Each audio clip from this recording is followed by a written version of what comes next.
there really is a social crisis, and the university is a little bit of an unusual place. But even when I was here, I think I sort of believed that there's almost like a social famine, and everybody is starving, and so starving people are desperate for all kinds of things to make them feel better.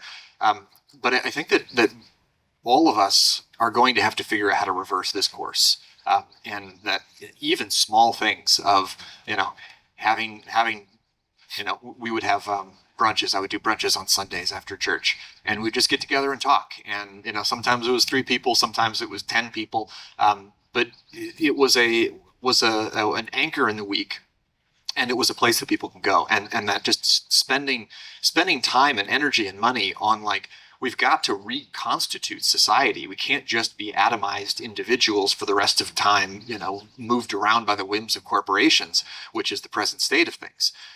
And so paying very close attention to that. How can you rebuild in small ways and start small? I think that's the one thing. On the other is paying attention to, there's always something you can do. I tell my patients this sometimes.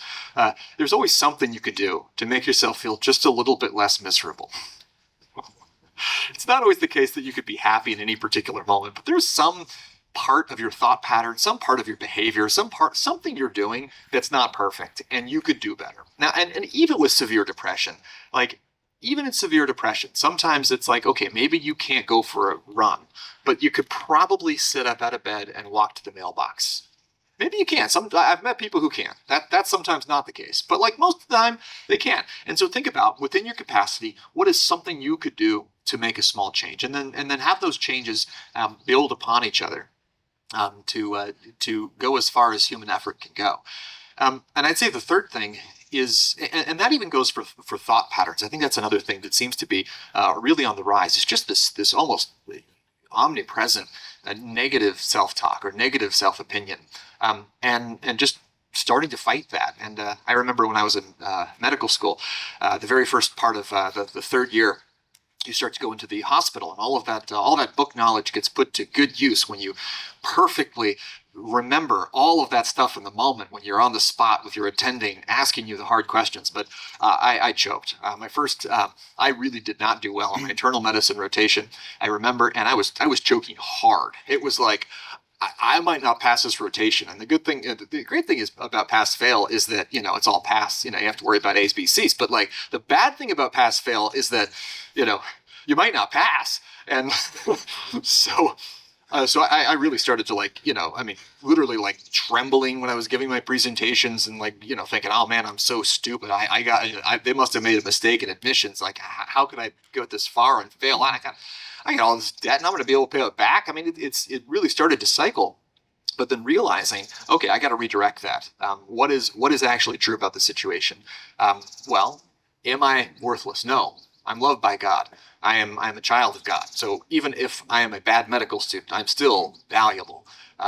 What about what this is? Okay, well, all I can do is my best. I'm going to focus my attention on what I can do. And hey, maybe they did make a mistake. I can't control the admissions committee at Stanford, but it can say, here's how I'm going to add some hours to studying. Here's how I'm going to prepare for my presentations better. So redirecting that, and it really made a huge difference.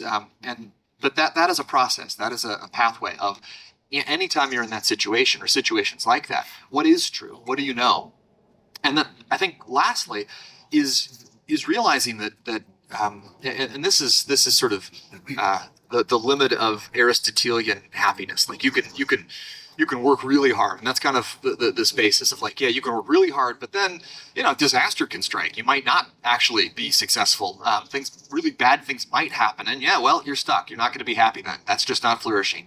And I think that is the limit to a human frame. That, yeah, like, and this is sort of, some people will go to Stoicism and say, well, maybe if we just figure out how to control my attention to a perfect degree, I won't care, or I won't be able to focus on the negative emotions, or I'll be able to redirect. But it's still miserable. You're just surviving the misery a little bit better. But I think the question that we really need to also think more deeply about and explore, even experientially, is there something more? Is there a way that we can get to this state of blessedness? Is there a way that we can really transcend the ups and downs of slings and arrows of outrageous fortune, to a point where we can really do well and experience love for one another, and experience the love of something beyond us, love of God, even in the midst of whatever comes our way in terms of circumstance.